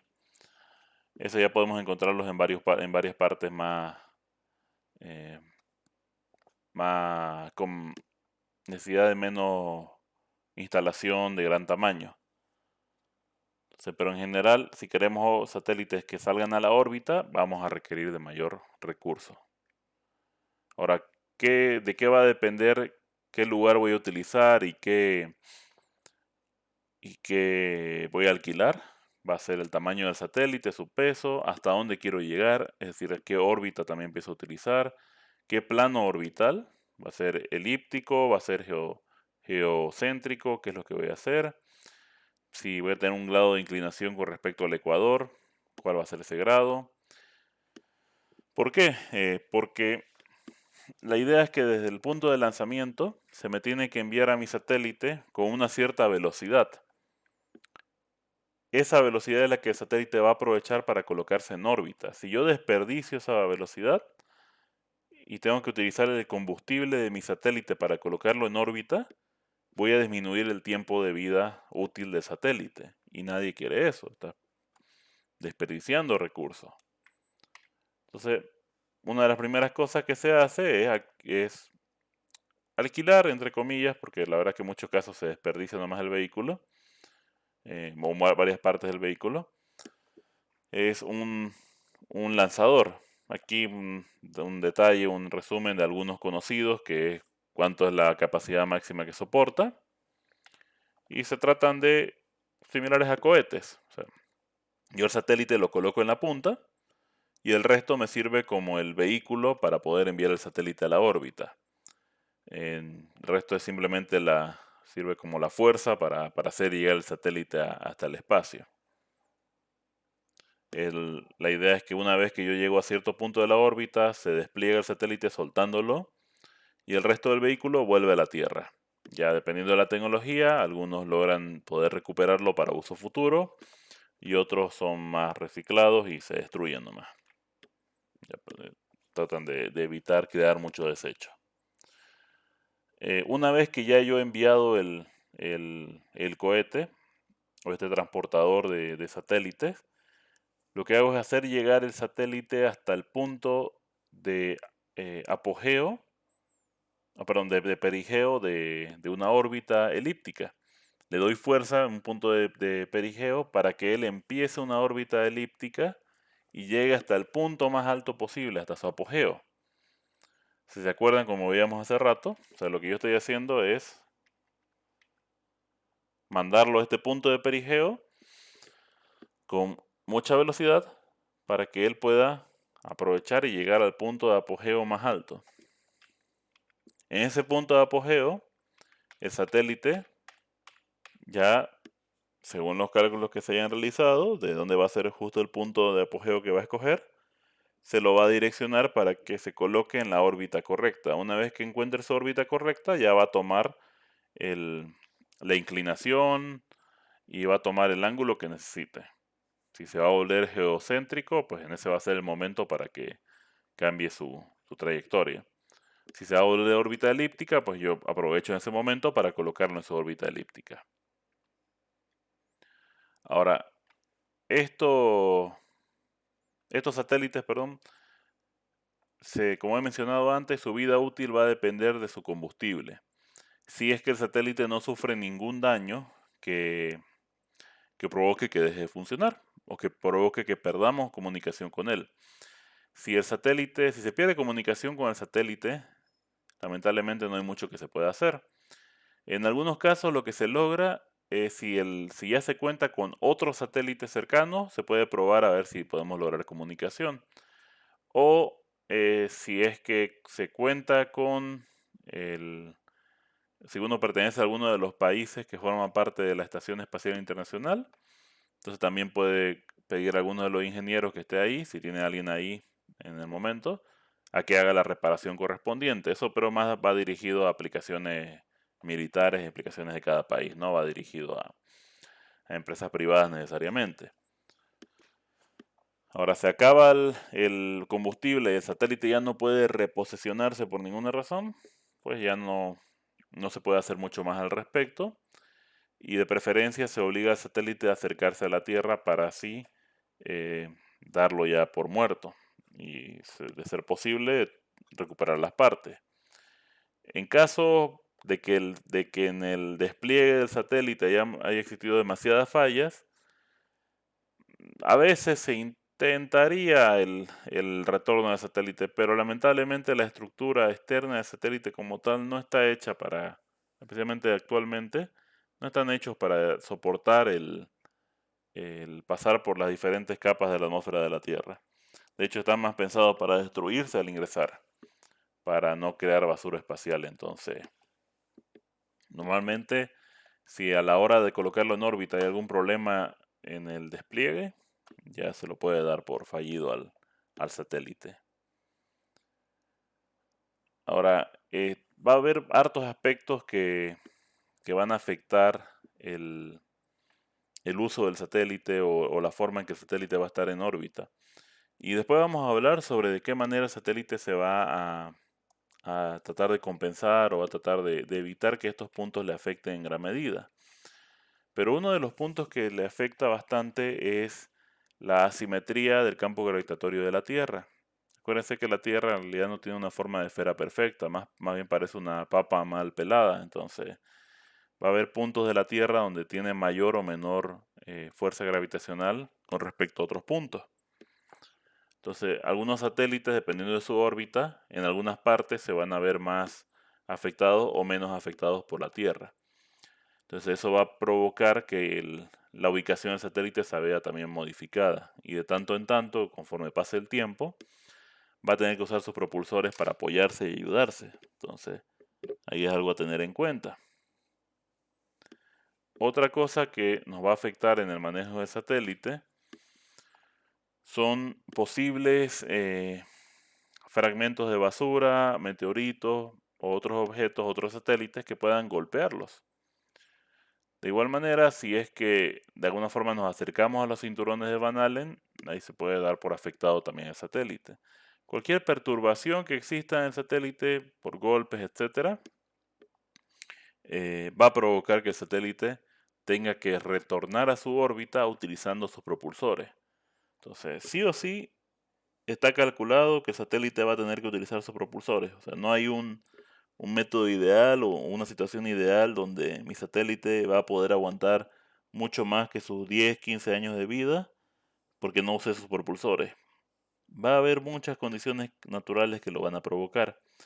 Y aun si no las hubiera, el satélite mismo tiene diseños un poco característicos. Ustedes han visto fotografías, por ejemplo, de satélites que cuentan con los paneles solares y una estructura cuadrada o, bueno, cúbica en el medio.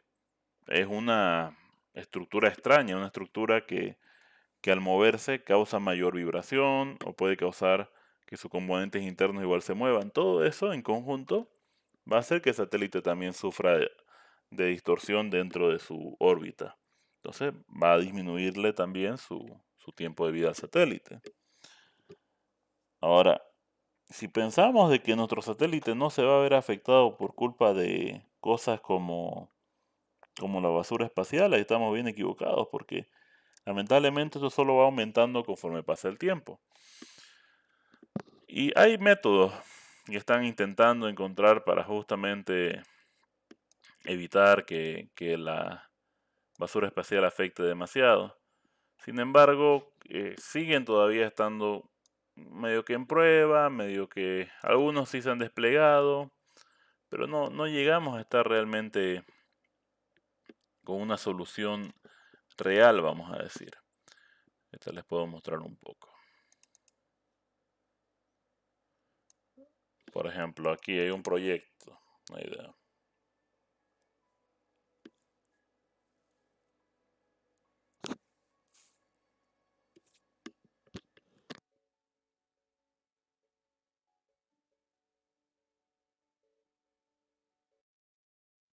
Para que no se aburran, voy a volver a compartir con la música, para que se escuche también con la música.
Esto por si acaso son como los diferentes pasos. Por ejemplo, ahí sería el manejo de un arpón para tratar de jalar la basura. Y ya luego el objeto mismo sería el que trataría de llevarse. O sea, cada uno de estos componentes lo utilizaríamos para ir eliminando diferentes pedazos de basura. Como la propuesta que habría en este caso.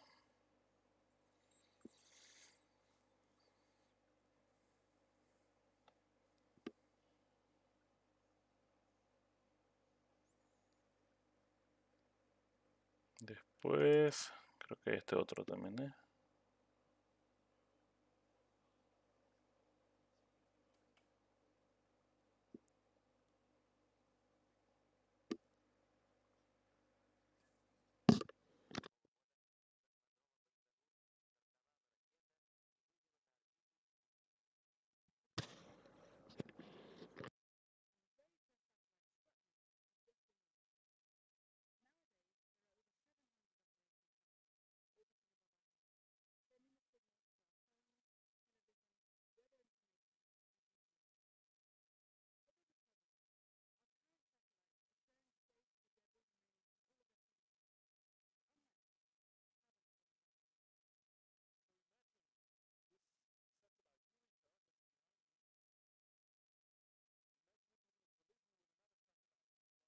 Bueno, aquí para el caso lo que no maneja mucho inglés, fue la explicación nomás de cómo hay varios satélites en el espacio y que ellos están conviviendo con la basura. Y aquí más que todo está explicando que hay ese satélite que estaba al lado de él, que imagínense qué pasaría si ese satélite con ese tamaño chocara con otro satélite.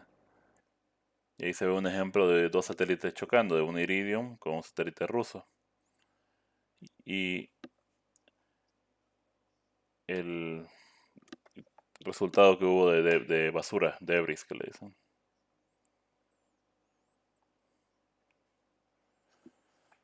Aquí se ve como una sola generación de basura va generando más y más basura conforme va pasando el tiempo.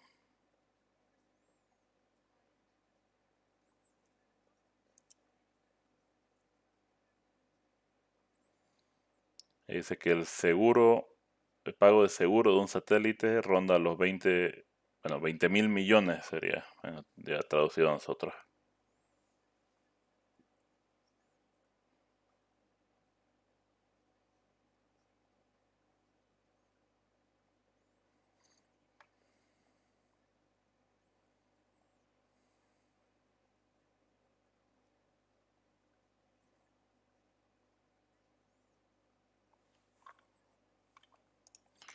Entonces, aquí lo que explican, por ejemplo, es que la estación espacial cada, tiene que estar constantemente monitoreando, si no me equivoco, eran 12.000 objetos basura que ellos están, de los que están al tanto, que tienen un aproximado, unas dimensiones de unos 10 centímetros de diámetro, que es como simulado con este cubo. Entonces, lo que pasa es que cuando ellos detectan que están cerca de una basura espacial, tienen que esquivarlo, tienen que mover toda la estación, porque solo de esos objetos puede deshacer todo, porque la velocidad en la que está viajando es suficiente como para poder destruir parte de la estación.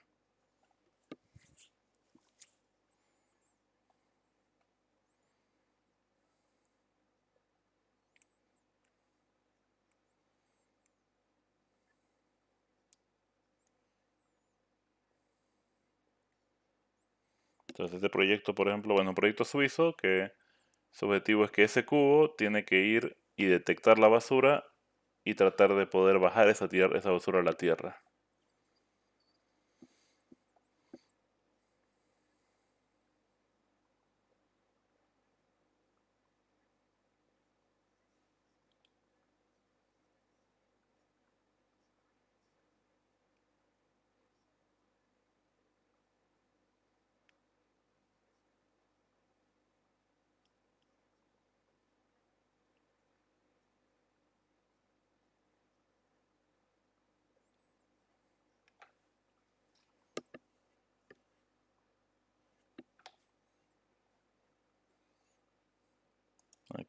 Ahí está. Bueno, ellos, por ejemplo, están hablando de la propuesta, que en sí es que quieren, en este tiempo, querían armarlo el proyecto. No, pensando en que tiene que hacerlo de una manera con un presupuesto accesible, porque es un proyecto a nivel universitario, no era con presupuesto empresarial. Entonces su idea era que ese objeto pueda hacer la detección de basura y aparte el poder manejar eh, un brazo mecánico que agarre la basura. Ahorita vamos a ver.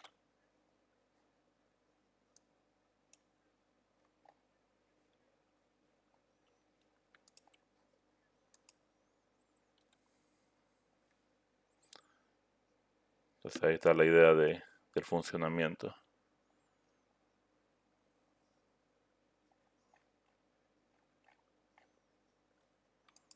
Ahí por si quieren hurgar un poco más sobre qué están haciendo, ahí pueden ver. Y de hecho aquí pueden ver un traqueo perdón, un rastreo en tiempo real de lo que serían los debris, los pedazos de basura que habría en el espacio. Entonces, es justamente lo que se está buscando evitar. Y de hecho ya llegó un punto eh, que, que se ofrece financiamiento a empresas, a investigadores que puedan dar una solución práctica en un cierto periodo de tiempo a este tipo de problema, cómo poder eliminar tanta basura espacial.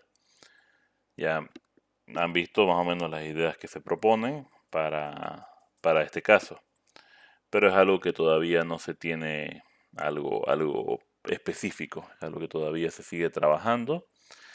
Uno pensaría que, bueno, cada empresa debería hacerla responsable por su, por su basura, así que se hagan cargo de hacerse del satélite. Lamentablemente no se cuenta con un sistema de monitoreo tan avanzado como para poder saber qué basura generó qué satélite, a no ser que se haya estado monitoreando el impacto, por ejemplo, en todo momento. Entonces, ahí lamentablemente cuesta un poco verlo y por tema de los acuerdos que tienen varios países o proveedores de servicios que han hecho hace años, hace décadas, y que bueno, han aprovechado en su momento, ellos como que cuesta obligarlos. Hay un término que se le dice en inglés licencia grandfather, que es como eh, de abuelo, o sea, heredada desde abuelo, que son licencias que se tal tanto de que no, eh, que llevan bastante tiempo, que no han sido ni siquiera heredadas de una anterior gestión, sino que llevan estando como parte de alguien por demasiado tiempo y no se las pueden quitar, porque por tema de contrato o otras cosas se estableció. Y en esos casos ellos, pues, firmaron en su momento y no en ningún lugar se les decía vas a hacerte cargo de la basura espacial. Y ahorita el pedírselo ya se vuelve más complicado. Entonces llegó el punto donde alguien más tiene que hacerse cargo. Entonces, lo que más se están preocupando son otras personas que dicen, bueno, algo haremos porque si no, por ejemplo, empresas privadas se preocupan un poco más porque dicen si empieza a haber más basura espacial, los que se van a ver más afectados vamos a ser nosotros porque va a haber menos espacio para que hagamos los despliegues, porque los países van a tener su garantía, especialmente las potencias mundiales tienen su garantía de espacio en las órbitas, pero no así las compañías privadas o los países más pequeños. Entonces ellos son los que buscan justamente poder financiar algunos de estos proyectos para poder evitar que haya tanta basura espacial. Muy bien, no sé si alguien tiene alguna pregunta.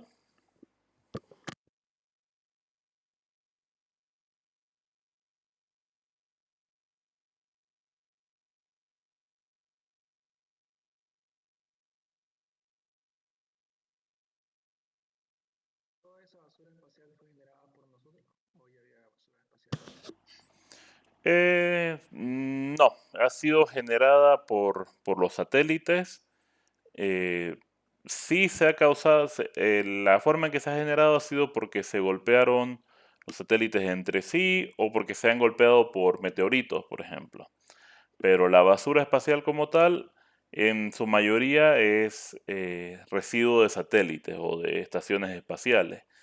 Ahora sí hay un poco de residuos de meteoritos, entre otras cosas, pero no es tanto comparado a la basura causada por los satélites artificiales.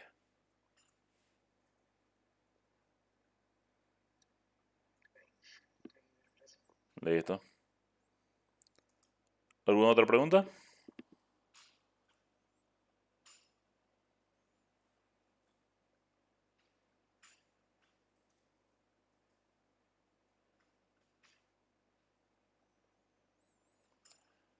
Por si acaso, bueno, este módulo yo lo hago lo de satélite un poquito más resumido.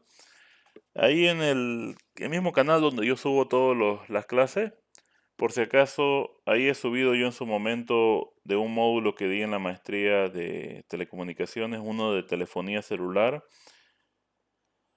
No, perdón, de telefonía celular no, ese lo di presencial. De comunicaciones satelitales. Entonces, ahí sí expando un poquito más sobre estos temas, por si quieren, si alguien quiere ver un poco más, están ahí disponibles. Ya ha pasado suficiente tiempo que creo que los puedo poner sin que haya ningún problema, por si alguien quiere expandir. De todas formas, aún nos faltan algunas clases donde vamos a hablar de este tema. Entonces, quedaríamos continuando mañana. No se olviden, por favor, mañana arrancamos a las 7 en punto. Y así terminamos un poquito más temprano. ¿Está bien? Bueno, muchísimas gracias a todos por su asistencia y su atención y nos vemos mañana. Sí, sí.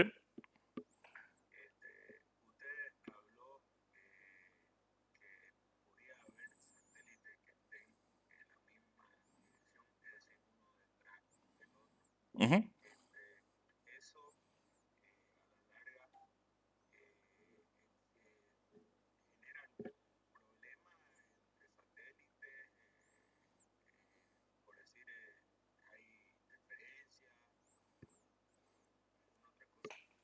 Eso depende normalmente eso de que un satélite esté delante del otro, por ejemplo, eso es en la órbita geo, y principalmente en la órbita geocéntrica, eso se va a dar entre satélites de un mismo dueño.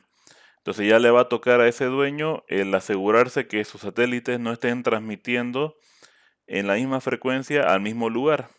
Ahora, un satélite, el mismo satélite en sí, puede transferir información, puede trabajar con la misma frecuencia en el mismo canal, usando una separación de espacio. O sea, yo doy cobertura al área de La Paz, por ejemplo, con una banda, la banda 5, por así decirlo.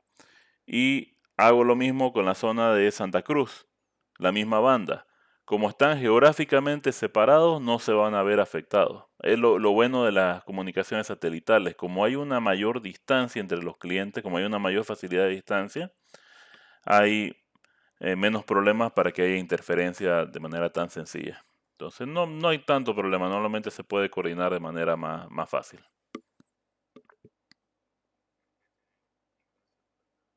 Listo, perfecto. Listo, no sé si no hay ninguna otra duda, quedamos aquí entonces. Ya nada.